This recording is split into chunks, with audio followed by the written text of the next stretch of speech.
은혜를 받았습니까? 라고 할 때 여러분들은 은혜 많이 받았습니다 이런 얘기 하시잖아요. 저 설교 듣고 은혜 받으십니까 가끔씩? 네. 그래요?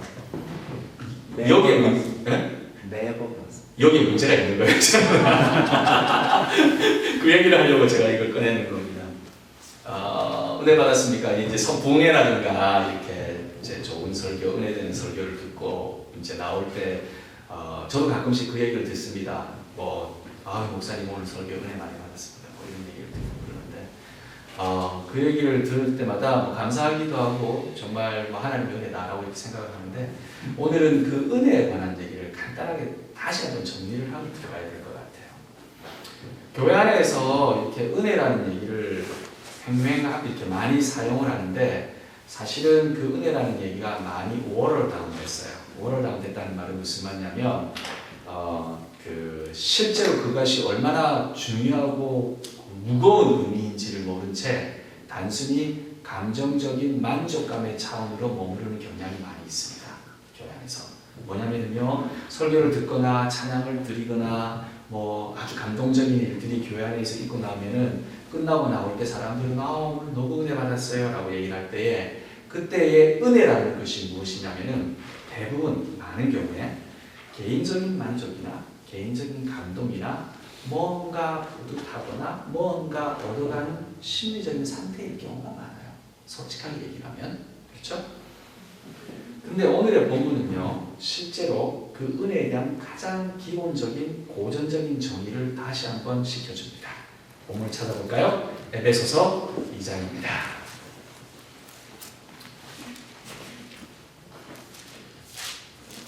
에베소서 2장, 오늘은 다 읽지 않고 6절, 7절을 읽습니다. 같이 한번 공독합니다.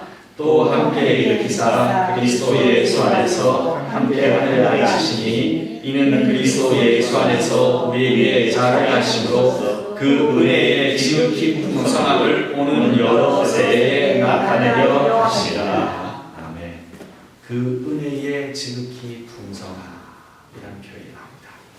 그 은혜라는 것이 여기에서 성경을 통해서 본문을 통해서 한번 생각해 보려고 하는데 옆에 제 성경책 옆에가 절반이 영어로 되어 있으니까 영어로 보게 되면 incomparable riches of grace 이렇게 돼요. 비교할 수 없는 은혜라는 거죠. 비교할 수 없을 만큼의 그 풍성함이라는 것이 은혜다라고 얘기합니다. 어느 곳에서도 비교할 수 없는 그 은혜의 풍성함. 자, 이 은혜라는 얘기를 하기 전에 사실은 그 이전의 본문들을 통해서 우리는 은혜의 구성 요소가 무엇인지를 알고 있어요. 그거는 뭐냐면 그 은혜라는 것은 죽었던 우리를 살리셨던 거고 그걸 죽었던 우리를 살리시고 일으키시고 그리고 앉히시는 그 일련의 사건들로 이 은혜라는 것이 구성이 되어 있습니다. 맞죠? 논리적으로 따져보게 되면 그러면은 왜 이런 사건을 주도하셨냐면은 하나님께서는 이런 사건을 주도하실 때에 정말 구원받을 수 없는 쓰레기 같은 존재들을 구원하시기 위한 컴패션, 사랑이 있었던 거예요. 그 쓰레기 같은 인간에 관한 얘기가 2장 1절부터 나오는 겁니다. 그 허물과 죄로 죽었던 쓰레기죠. 그죠? 그 다음에 또 몇 절에 나옵니까? 우리는 다 가운데 육체의 2절에 3절에 욕심을 따라 지내며 육체의 마음이 원하는 것을 하여 다른 이들과 같이 본질상 진노의 자녀였던지 우리 젊은 애들 텀으로 하면 우리가 쓰레기라는 겁니다. 죄인들이 다 이런 쓰레기인 거예요. 젊은 애들 텀으로 하게 되면. 그리고 이런 진노의 자녀를 하나님께서 살리시기로 하셨던 거죠. 그러니까 이 이유는 우리를 죽었던 우리를 살리시고 일으키시고 앉히셨던 이유는 이 죽을 만한 이 정말 말도 안 되는 이 정말 지저분하기로 말도 안 되는 죄인 이 쓰레기들을 향한 사랑이 있었던 거야. 그렇지 않습니까? 구원받지 못하는 정말 누가 손 내밀지 않으면 결국 죽을 수밖에 없는 아무리 자기가 잘났다고 해도 결국 망할 수밖에 없는 이런 부류들의 생명들에게 무한한 측은하심과 무한한 애정을 가진 그것이 하나님께서 우리에게 가졌던 사건입니다. 그거를 은혜라고 하는 거예요. 아멘. 그거를 쓰레기 같은 인간에 대한, 쓰레기 같은 죄인에 관한 하나님의 측은하심과 사랑하심 거예요. 손대지 않고 구해내고 뽑아내지 않으면 그냥 죽어서 어디든 못 가고 완전히 망나니처럼 살아갈 수밖에, 결국 정부에는 죽을 수밖에 없는 그 대상을 향한 측은하심과 사랑하심이라고요. 무엇이 은혜라고요? 그러면 오늘의 본문을 통해서 보게 되면 은혜라는 말은요, 우리가 가지는 심리적인 만족감이나 포만감이나 심지어 우리가 가지는 감사함하고도 별로 관계가 없습니다. 그건 은혜에 대한 반응이에요. 은혜라는 말을 할 때는 우리의 은혜는 하나님이 별로 도움이 되지 않고 망할 수밖에 없는 족속들에게 가지셨던, 그리고 지금도 가지고 계시는 말도 안 되는 자비심과 그를 실행에 옮기시는 얼토당토하지 않은 이해할 수 없는 사랑. 이게 은혜예요. 그러면 목사님이 설교를 하고 난 뒤에 우리 은혜 받았어요 라고 했을 때 우리가 얘기하는 그 은혜와 성경 본문에서 얘기하는 은혜가 매치가 되십니까? 안 되죠. 안 되는 거예요. 왜냐하면 우리는 바깥으로 나가서 은혜 받았습니다 라고 하고 나간 뒤에 똑같이 이렇게 하나님께서 가지셨던 망할 놈들에 대한 컴패션을 가지고 살지 않아서 그렇습니다. 하나님에 대한 은혜라는 그 말을 쓰는 우리가 그 은혜를 모른 채 자기적으로 그냥 쓰고 있는 상황이 비일비재하다고요. 오늘 본문을 통해서 보게 되면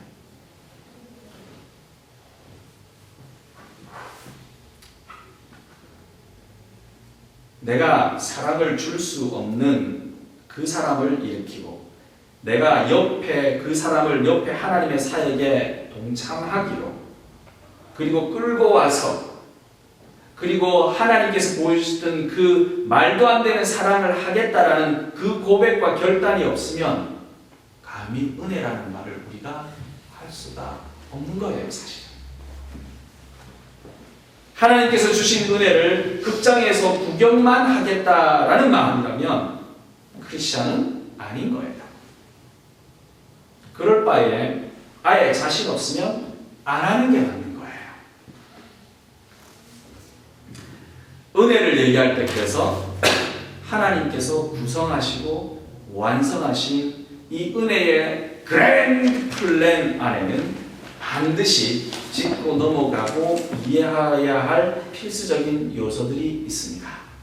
이 말도 안 되는 사랑에 관한 얘기를 할 때, 그리고 정말 그 은혜를 우리가 은혜다라고 고백하려고 한다면 먼저 이해되어야 될 것이 있어요. 우리가 너무 잘 알다시피 몇 번 강조하고 얘기했던 것처럼 첫 번째, 우리는 죄인이다. 자, 이 말은 무슨 말이냐면 우리가 말도 안 되는 망난이었다라는 얘기예요. undeserving people이었다는 겁니다. 2장 1절에 죄가 허물로 죽었다. 3절에 본질상 진노의 자녀였다. 그 말은 무슨 말이냐면요, 하나님 앞에서는 우리가 할 수 있는 것은 아무것도 없다. 즉 모든 것은 하나님께서 하신다. 5절에서 7절까지 우리가 본문을 읽다 보면은 허물로 죽은 우리를 그리스도와 함께 살리셨고 너희는 은혜로 구원을 받은 것이라 또 함께 일으키사 그리스도 안에서 함께 하려 하시니, 이 본문을 읽다 보면 우리가 스스로 한 게 없습니다. 스스로 일어났나요? 아니요. 스스로 죽으면서 살아났나요? 아니요. 하나님이 다 하셨어요. 우리는 예수를 믿기 전에도 undeserving이었고, 그리고 솔직히 우리가 에베소서를 문을 열면서 제가 이런 표현을 썼습니다. 예수를 믿고 난 뒤에도 이 복음이 우리들한테 적용되는 것 같다는 표현을 썼던 걸로 기억합니다. 예수를 믿고 난 뒤에도 우리는 undeserving하면 살아가고 있어요. 우리가 하는 일을 보면 알지 않습니까?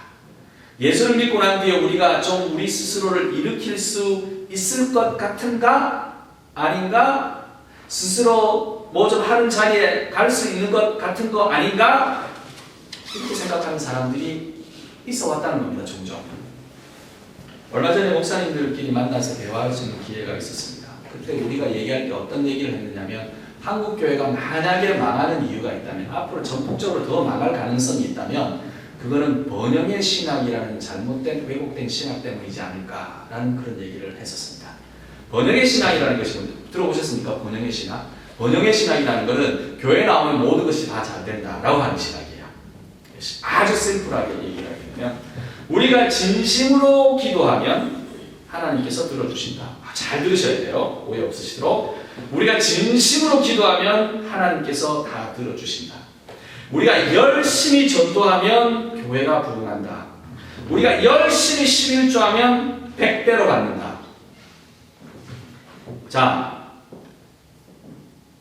여기에서 논리적인 함정은 무엇이냐면요, 우리가 열심히 무엇을 한다라고 했을 때 항상 하나님 앞에 기도라든지 교회 안에서 뭐 전도를 하든지 뭘 할 때 목적을 가지고 들어갑니다.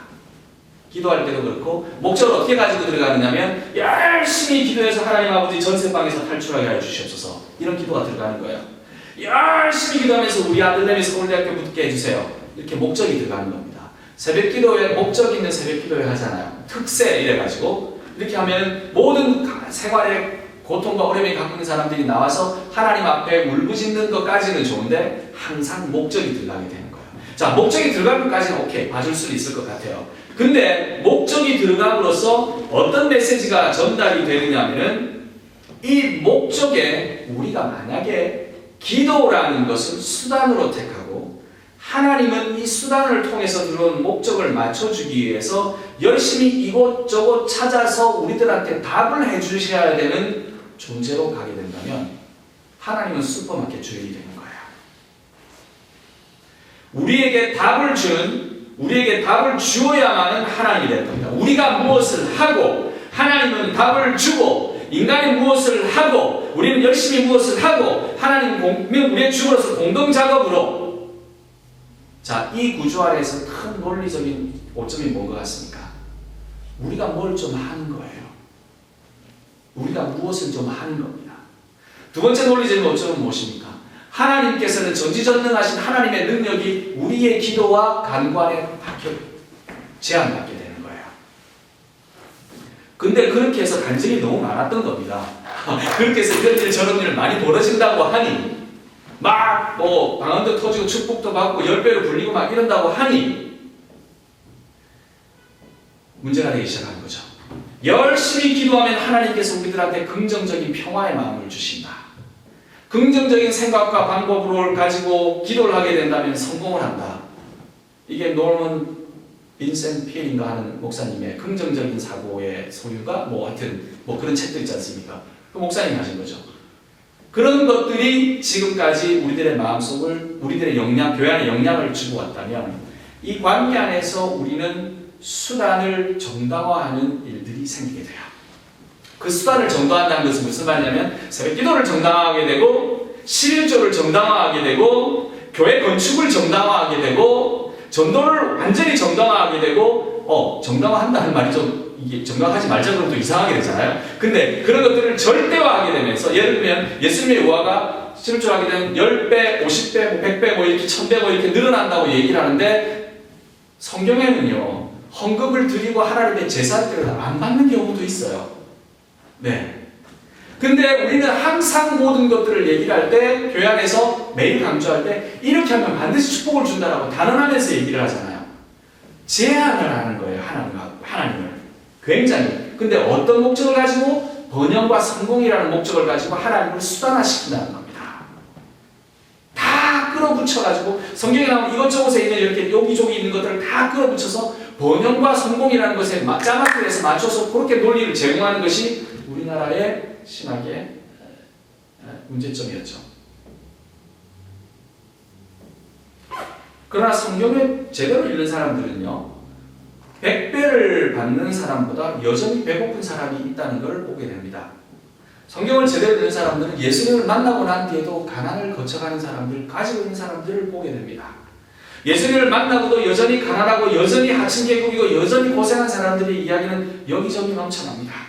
하나님의 백성인 이스라엘을 하나님께서 구해내셨지만 여기저기 이방인들한테 찢기고 뜯기고 폭력당하고 나라를 빼앗기면서 태평성대를 누리는 그 시절보다 흩어져 살았던 시기가 더 많은 걸 보게 됩니다. 거기에는 눈이 안 가는 거예요. 성경 안에서. 포인트는 뭐냐면요. 우리는 스스로 안 되는 종족인데 우리는 이렇게 목적을 세우고 수단화시키면서 뭔가 할 수 있고 하나님 보고 떼쓰는 인간들로 바뀌어지고 있다는 겁니다.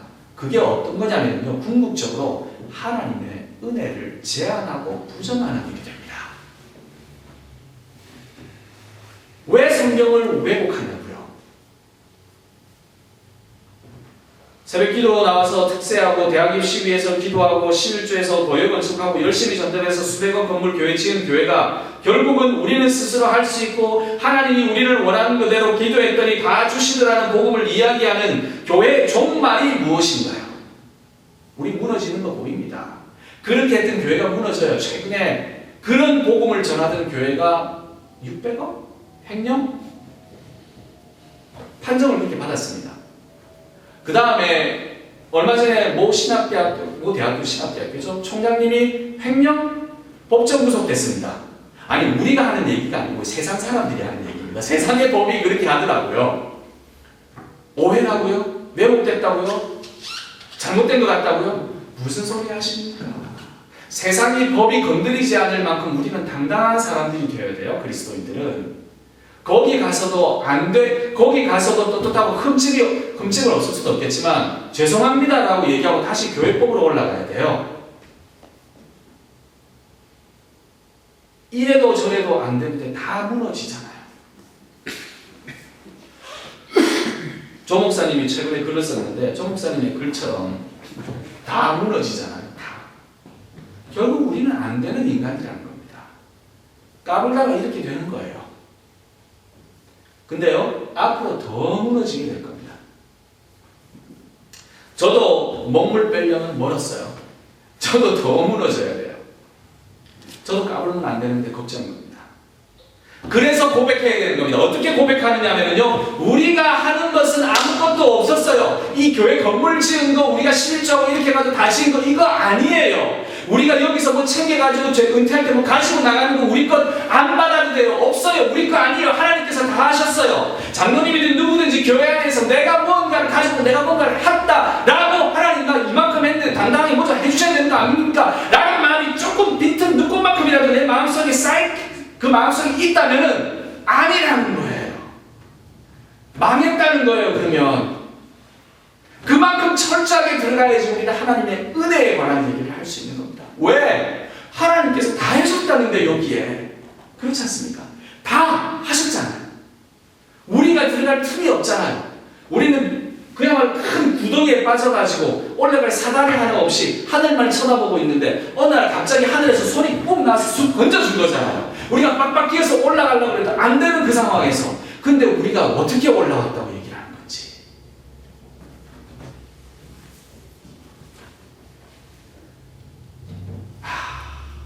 이집트 왕이 죽었습니다. 모든 걸 가진 이집트의 왕이었어요. 여러분 이집트 왕의 피라미드 뭐 무덤 같은 걸 보게 되면 대단하지 않습니까? 뭐 금붙이 뭐 여러 가지 것들이 그냥 쌓여 있지 않습니까? 뭐 동물도 있고 곡식도 있고 심지어 사람까지 같이 순장을 시켰으니 얼마나 많은 것들이 들어가 있겠어요. 그 발견된 무덤 안에서 건진 보물들이 어마어마하지. 우리가 고고학적으로 보게 되면 예수님의 무덤은 어디에 있었을까요? 예수님의 무덤은 찾지도 못했잖아요. 지금 많은 사람들이 예수님의 무덤이라 하는 곳에 예수 기념 교회가 있긴 있습니다.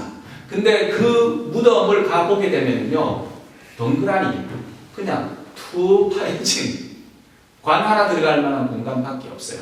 금붙이도 없고요. 옷 하나 뭐 사가지고 고고학적으로 뭐 증명이 될 만한 것도 없고요. 그 당시 다 그랬던 것 같습니다.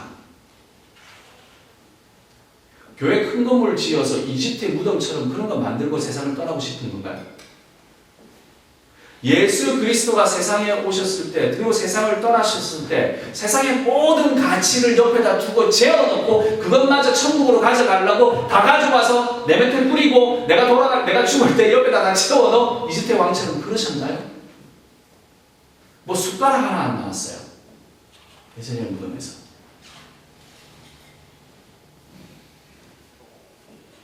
세상에서 하나님의 이름을 팔고 잘 살고 잘 먹고 잘 가지고 성공하고 번영하고 그래서 그냥 가기 너무 아까우니까 죽은 뒤 걱정되어서 자식들한테 물려주려고 하고 그거 다 하나님 나라 갖고 못 가잖아요. 그래서 우리는 어떤 것에 포커스를 맞추어야 하나요? 첫 번째, 우리는 한 일이 없다, 업적도 없다, 그냥 우리는 죄인이다. 아멘 하고 끝난 거고. 그 다음에 두 번째, 하나님의 은혜는 나같이 undeserving한 sinner에 대한 책임지심에서 나온 것이기 때문에 거기에 의지할 수밖에 없는 존재이다. 우리는 가진 것 없다. 우리는 은혜에만 의존하는 사람들이다. That's it. 교회를 나와도 그런 마음으로 오는 겁니다. 교회를 나오고 신앙생활을 할 때도 그런 마음으로 하는 겁니다. 맞습니다. 하나님이 다 하시고 하나님이 사랑하시고 친히 여기시고 우리는 숟가락 하나 갖다 놓을 필요 없습니다. 우리는 이 하나님의 사역을 돕는다고 할 필요도 없어요. 왜냐고요? 하나님이 다 알아서 하십니다. 우리가 한다고 해서 줬을 때 못한다고 땡깡 부릴 필요 없는 게 우리 치우고 다른 사람 쓰시면 돼요. 하나님께서 막말로. 그래서 우리는 하나님의 마스터피스의 걸작품을 관전하고 감사하고 경배하고 찬양하면 됩니다. 모나리자 그림이 있습니다. 한 500년 된 그림입니다. 누가 만들었죠? 모나리자? 레오나르도 드다빈치. 갑자기 생각이 안 날 뻔했어요. 큰일 날 뻔했습니다. 다빈치의 모나리자가 있습니다. 이 그림을 걸작이라고 합니다. 만들어진 지는 한 5, 600년쯤 됐겠죠. 이 작품 앞에 여러분이 붓을 가지고 와서 눈이 약간 사발뜨기네 이래가지고 거기다 좀 더 좋게 만들어야지 하면서 눈 하얀 자리에 점 하나 더 찍는다. 어떻게 되는 케이스입니까? 우리는 깜빵치 않은 케이스예요. 그 마스터피스에는 손을 대면 안 되게 되어 있는 거예요. 우리가 손대는 그 순간에 그 마스터피스가 그 가치가 상승하겠습니까? 떨어지겠습니까? 망가지는 거잖아요. 망가지는 거예요. 하나님의 은혜에 대한 계획에 대해서 손대려고 작심하신 분들은 하나님의 은혜에 대한 계획을 망가뜨린다는 두려움을 가지고 있어요. 우리는 이 하나님의 구원의 사역을 지키는 자들인가 아니면 하나님의 구원의 사역을 망가뜨리고 있는가를 심각하게 고민해야 될 시점이 온 거죠. 하나님이 스스로 살리고 일으키시고 앉히시는 이 역사에 자신을 배반한 이 나쁜 놈들을 그래도 치기 위해서 살리시는 그 하나님의 마스터 플랜에 우리가 숟가락 얹어서 또는 붓질하면서 완성도를 높일 수 있을 것 같은가? 안 된다는 겁니다. 그러므로 은혜를 은혜되게 하려면 하나님이 하시는 것을 최소한 방해는 하지 말자. 마지막까지, 처음부터 마지막까지 방해를 하지 말자는 겁니다. 근데 제가 방해라는 표현을 의도적으로 쓴 겁니다. 왜 방해라는 표현을 쓴 줄 아시겠습니까? 요즘에 기독교가, 교회가 전도에 방해가 된대요. 그런 얘기 종종 들으시죠? 목사님들이 교회 전도에 방해가 된대요. 들으시죠? 자, 이런 세상이 드디어 도착한 겁니다. 예수 믿는 사람들 때문에 교회 안 가겠다는 겁니다. 교회 다니는 사람들이 방해가 되는 거예요. 하나님을, 은혜를 알게 하는 데 있어서. 세상이 이렇게 바뀐 겁니다. 그놈으로 다시 돌아가서 우리는 하나님의 은혜를 입에 담을 수도 있는지 하나님의 은혜를 방해하는 것이 아닌지 우리는 스스로 돌아보면서 매일매일 살아야 되는 상황이 된 거예요. 우리의 역할은 하나님의 플랜이 잘 드러나도록 돕는 것입니다. 모나리자 그림 위에다가 붓칠을 더하는 것이 아니라 모나리자 앞에서 그 작품의 위대함을 설명하는 가이드가 되어야 돼요. 더 잘 볼 수 있도록. 가이드가 여러분 작품 중간에 서서 가이드 하는 거 보셨습니까? 가이드는요, 작품이 이렇게 있으면 옆에 씁니다. 옆에. 사람들이 다 잘 볼 수 있도록 설명을 하게 되는 겁니다. 근데 우리는 어떻게 하느냐면요, 많은 경우에 그 마스터 플랜 중간에 서서 그림을 보라는 것이 아니라 우리를 보라고 얘기를 합니다. 교회가. 하나님의 마스터 플랜을 보는 것이 아니라 중간에 있어서 교회를 보고 따라오라고 얘기를 합니다. 교회 망할 수 있어요. 교회 문 닫을 수 있습니다. 그리고 망할 겁니다. 왜냐하면 가이드는 가이드 역할을 못하는데 하나님의 마스터 플랜을 하나님께서 가지고 있는 그 마스터 플랜을 방해된다고 생각하면 하나님 교회 버리시죠. 저는 그렇게 생각합니다. 두려움을 가지고 있어야 되는 거예요. 교회가 죽는 거는 우리 경험을 했어요. 역사적으로. 뭐 유럽교회가 죽었다는 등 그런 얘기 자주 하지 않습니까? 그러니까 우리는 보고 있지 않습니까? 한국교회 그렇게 안 된다고요? 왜 이러십니까? 우리가 받은 은혜를 잘 전하는 것, 그리고 우리가 있는 위치에서 잘 전하는 게 우리의 역할입니다. 그 은혜의 지극히 풍성함을 전하는 것이 우리의 역할입니다. 하나님의 계획은 이 은혜의 지극히 풍성함을 오는 여러 세대에 나타내려고 하시려고 계획을 세우셨어요. 그 은혜의 풍성함을 앞으로 오는 세대가 많은 사람들한테 나타내려고 계획을 세우셨는데 그 은혜의 풍성함을 우리가 가로막고 있다면 오호 통제다. 은혜가 뭐라고요, 여러분? 죽을 수밖에 없는 놈들을 위해 측은지심을 가지고 그래도 살리시려고 처음부터 마지막까지 자기 것까지 다 주어서라도 완성시키시는 하나님의 일이셨습니다. 그랜 월크였습니다. 우리는 우리가 그를 우리의 삶에서 실천하면서 죽을 수밖에 없는 놈을 사랑하는 말도 안 되는 측은지심을 발휘하면서 가이드를 하면서 살아야 돼요. 오늘 우리가 예배 마치고 난 뒤에 선교 회의가 있는 걸로 알고 있습니다. 우리 교회의 특징상 모든 것은 제로로 맞춘다는 그런 철학이 있어서 이 들어온 모든 헌금을 이제 구제하는데 쓰게 됩니다. 뭐 우리 교회는 가질 거 필요 없지 않습니까? 조 목사님, 강 목사님, 장로님, 그죠? 우리 교회 부자 될 거 아니지 않습니까? 우리가 가지고 있는 이것을 정말 하나님의 은혜를 잘 전달할 수 있는 수단이 되었으면 좋겠어요. 우리의 욕심과 우리의 위상과 우리의 잘난 것이 자랑이 되어지는 것이 아니라 하나님께서 우리에게 주셨던 그 측은지심의 자비함과 은혜가 잘 드러나는.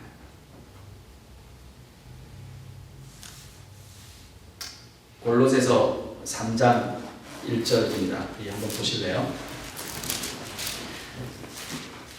골로새서 3장 보시게 되면 이렇게 측은지심을 가진 하나님의 은혜를 우리가 받았다면 그 받은 우리가 어떻게 살아야 하는지 사도 바울이 얘기를 해줍니다. 자, 첫 번째 3장 1절은 이렇게 갑니다. 그러므로 너희가 그리스도와 함께 다시 살리심을 받았으면, 에베소서에 우리가 다시 살리심을 받은 존재로 나오지 않습니까?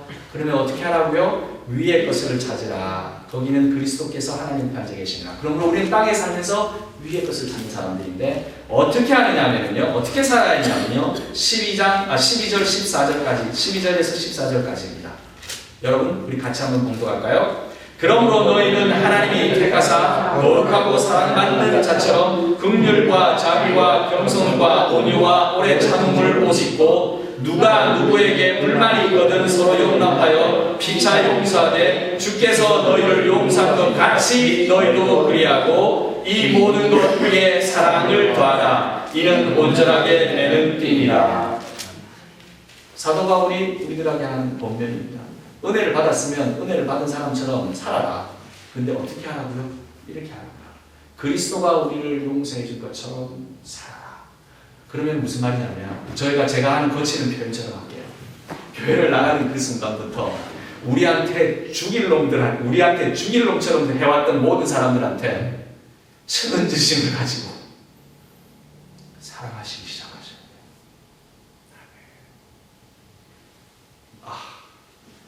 그게 안 되면요, 우리는 설교 시간 마치고 난 뒤에 은혜 받았다는 얘기를 하면 안 됩니다. 교회 가가지고 찬양과 경배를 드리고 난 뒤에 너무 퍼포먼스가 좋고 감동을 받아서 그 교회 나가면서 하나님의 은혜가 너무 좋았어, 이런 얘기 하시면 안 되는 거예요. 은혜라는 말은 우리의 감정과 우리의 심리적인 요소에 의해서 좌지우지 될 만큼 값싸지 않습니다. 예수 그리스도의 피를 흘리셔서 우리들한테 온 은혜예요. 저는 이 은혜가 너무나 싸게 팔리기 때문에 교회의 희망이 없다라고 판단을 한 거예요.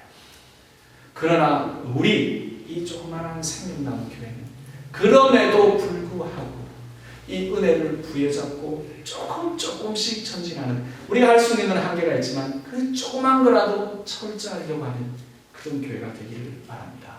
아멘. 은혜 받으셨나요? 아멘. 주저하는 마음들이 지금 막 듣죠. 그 소식이 막 들립니다. 그래도 받아요. 그래도 받아요. 네, 죄송합니다. 이 말씀을 들으면서 제가 여러분들 마음속에 스터를 했다면, 흔들리게 하고 갈등을 조절했다면 용서해 주십시오. 근데 제가 성경을 읽으면서 이번 주에 이 본문을 읽으면서 제가 마음이 너무 불편했었어요. 저도 그런 존재가 못 되거든요. 안 돼요, 잘. 그러나 형제 여러분, 자매 여러분, 모든 것 위에 사랑을 더하시랍니다.